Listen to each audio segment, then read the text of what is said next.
بسم اللہ الرحمن الرحیم۔ ناظرین السلام علیکم۔ یوٹیوب نیوز چینل کھاڑیاں گزٹ میں ہوں گل بخشالوی۔ پیش خدمت ہے آج کا کالم بعنوان عمران خان گلے میں ہڈی۔ ناظرین، افریقی قائد نیلسن منڈیلا کے بعد عمران خان دنیا کا وہ دوسرا بڑا لیڈر ہے جو خود تو جیل میں ہے، لیکن نہ صرف پاکستان بلکہ دنیا بھر میں دوسرے مذاہب و اقوام کے لوگ، یہاں تک کہ پاکستان کے ازلی دشمن ملک بھارت میں بھی اس کی قائدانہ صلاحیتوں کے گیت گائے جا رہے ہیں۔ آج عمران خان کی مقبولیت بام عروج پر ہے۔ ناظرین، سن 2002 میں عمران خان کو آبائی حلقے میاں والی سے پہلی کامیابی حاصل ہوئی تھی، جو پاکستان تحریک انصاف کی پہلی انتخابی کامیابی تھی۔ تحریک انصاف کے ساتھ انتخابی عمل میں جو ہوا، عمران خان نے اسے دل پر نہیں لیا تھا، اس لیے کہ عمران خان عزم و استقلال کا دوسرا نام ہے۔ وہ کبھی بھی کسی بھی موڑ پر شکست تسلیم نہیں کرتے۔ عمران خان کی مقبولیت کی ابتدائی جھلک 30 اکتوبر 2011 کو مینار پاکستان کے جلسہ عام میں دنیا نے دیکھی تھی۔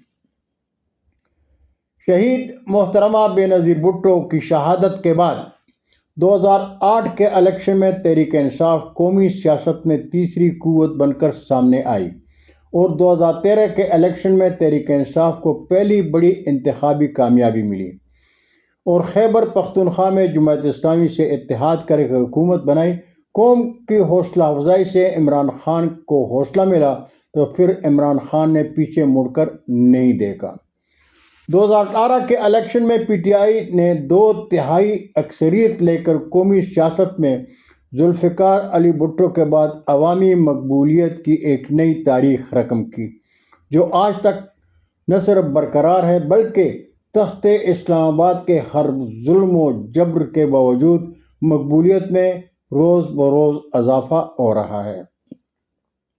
پاکستان کی غیر آئینی حکومت باوجود ہر ظلم و جبر کے خان کی مقبولیت کا گراف نیچے لانے میں ناکام رہے۔ ممتاز کالم نگار مظہر برلاس اپنے ایک کالم میں لکھتے ہیں کہ 2018 کے الیکشن میں تحریک انصاف کو پہلے کی نسبت زیادہ نشستیں ملی، تاہم اب بھی وہ حکومت بنانے کے پوزیشن میں نہیں تھے، لیکن تخت اسلام آباد کے لیے جنرل باجوہ اور جنرل فیض حمید نے کردار ادا کیا، اور یہی عمران خان کی سب سے بڑی سیاسی غلطی تھی۔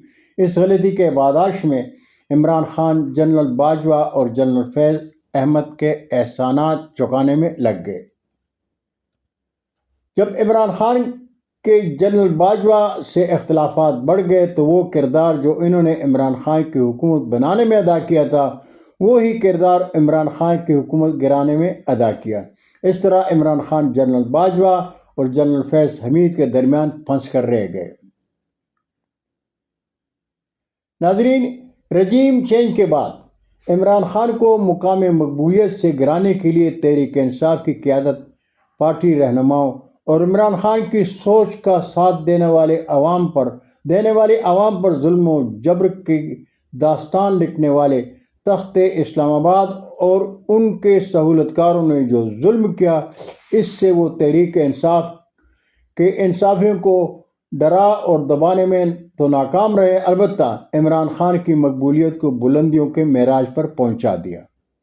آج عمران خان تخت اسلام آباد کی غیر آئینی حکومت، 2 بڑی سیاسی جماعتوں اور ان کے درباریوں اور سہولت کاروں کے گلے میں پھنسی ہوئی وہ ہڈی ہے جو نہ تو وہ نگل سکتے ہیں اور نہ اگل سکتے ہیں۔ دنیا جانتی ہے کہ عمران خان دریا میں بہتا ہوا وہ کالا کمبل ہے جسے پکڑنے والے چھوڑنا چاہتے ہیں، لیکن کمبل انہیں نہیں چھوڑ رہا۔ جیل میں بیٹھا ہوا پاکستان کا کپتان کہہ رہا ہے، میں اس وقت تک جیل میں رہوں گا جب تک آخری سیاسی قیدی رہا نہیں ہو جاتا، اور یہی قومی لیڈر کی پہچان ہوا کرتی ہے۔ پاکستان تحریک انصاف کے قائد عمران خان نے کہا تھا کہ غیر آئینی حکومت بے اختیار ہے، اس لیے ان سے مذاکرات کا کوئی فائدہ نہیں۔ ہم افواج پاکستان کے ساتھ بیٹھ کر قومی مفاد میں بات کرنے کو تیار ہیں۔ عمران خان کے اس موقع پر درباری حکومت نے عمران خان کا مذاق اڑایا تھا، اس لیے تحریک انصاف نے حکومت اور ان کے اختیار کو بے نقاب کرنے اور انہیں آئینہ دکھانے کے لیے مذاکرات کے لیے کمیٹی تشکیل دی، اور مذاکرات کے دوسرے دور کے بعد فارم 47 حکومت کے ترجمان مسلم لیگ نون کے امیر مقام کہہ رہے ہیں، بانی پی ٹی آئی کے مطالبات پر فیصلہ حکومتی مذاکراتی کمیٹی کے بس میں نہیں، دوسرے لفظوں میں ہم تو غلاموں کے غلام ہیں۔ بہت شکریہ ناظرین، آپ سے حسب سابق درخواست کروں گا کہ میرے چینل کو سبسکرائب کریں، دوستوں کے ساتھ شیئر کریں اور چینل کی گھنٹی ضرور بجائیں۔ زندگی نے ساتھ دیا تو برقی رابطے میں پھر ملاقات ہوگی۔ اجازت چاہوں گا۔ اللہ ہم سب کے پاکستان کا حامی و ناصر ہو۔ پاکستان زندہ باد۔